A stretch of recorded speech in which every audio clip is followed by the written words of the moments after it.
Okay mga kuya, no, so tapos na kami ni Nathan. Tatakbo na lang kami ng mga barangay road. Basta kami mag-parking. Driver na ngayon si Nathan. Ano tan, driver ka na. Pagkakaliwa ka dyan. Sige, diretso lang. Baka tumingin sa unahan. So,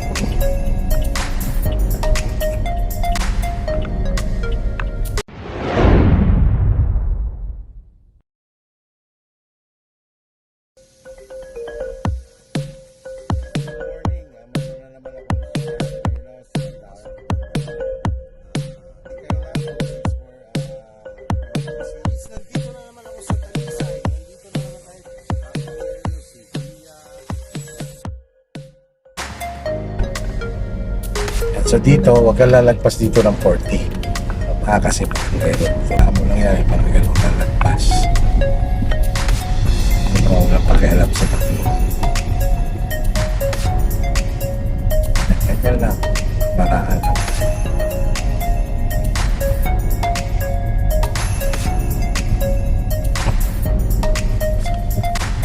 Okay, nasa Barangay Road na po kami, no? Barangay Road driving lesson naman kami. So dito naman tan ang may encounter mo katulad ng mga nagbabike na yan. Pakikiramdaman mo yan. Pag o-overtake ka sa mga yan, bago mo iwasan, ay titingin mo na sa kaliwa. Yan, tupak. Yan, yung mga na-encounter dito. Kontrolin mo sa sakyan mo kapag ganyan.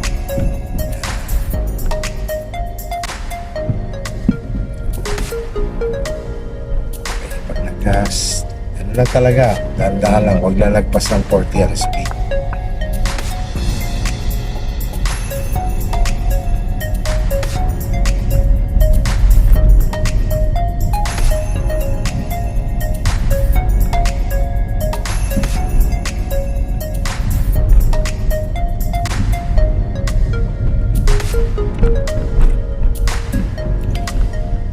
Tapos pag mayroong sasakyan sa likod mo, wag mo lang silang intindihin. Hayaan mo silang lumagpas o umula.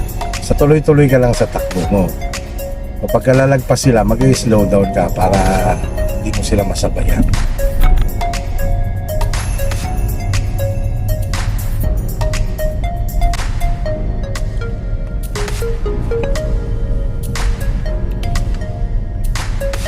So, tingnan mo lang ang bawat yung gilid ng kalsada. Mas maluwag ito kaysa doon kanina, di ba? Oo. Kaya lang, wala namang kasalubong yung kanina.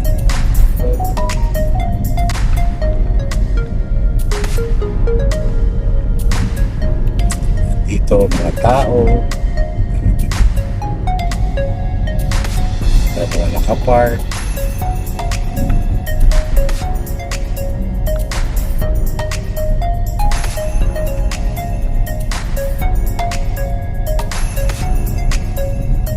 Check mo pa rin at tama yung posisyon ng iyong masasakyan.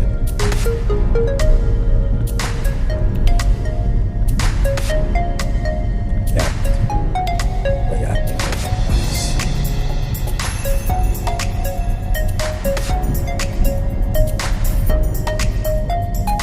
pag ganyan, iiwas ka ng konti, tingin ka sa kaliwa. Yan. Pag nagpas mo, balik ka ng konti.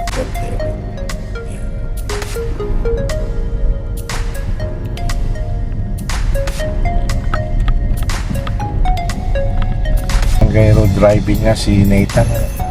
Pauwi na kami ng school. Ito ko lang siya itinaan. Ako'y natutuwa na isa sa estudyante ko na namang zero knowledge. Ngayon driver na. Huwag kang titigil. Drive lang ng drive para ma-develop na yung skill na nakuha mo. Pagka ganyan clear, pwede ka naman magdagdag ng konti. So wag sobra. Sabi nga lahat ng sobra masama. Walang naman yan, ang driving i-focus, concentrate. Kailangan nakakuan ka talaga dyan, pay attention ka talaga dyan. Isang lingat mo lang dyan, isang idlap lang, pwede kang makasabit, yung mga gano'n. Double check lang.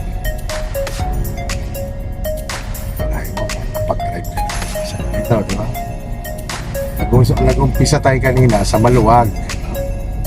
Siyempre, hindi naman pwedeng hindi mo maranasan to. Then, after nito, ang next mong mararanasan ay yung mas marami ka ng kasabay. I mean, sa traffic, no?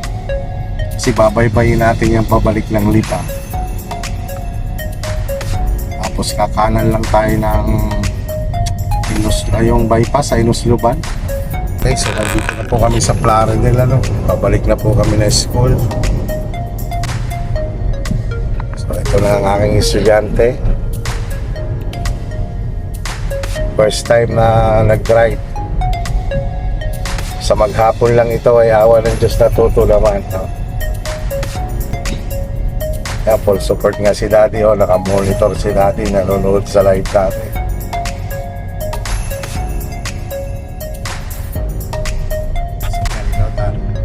So ganito naman tanay, pag nag-u-turn ka sa ganito.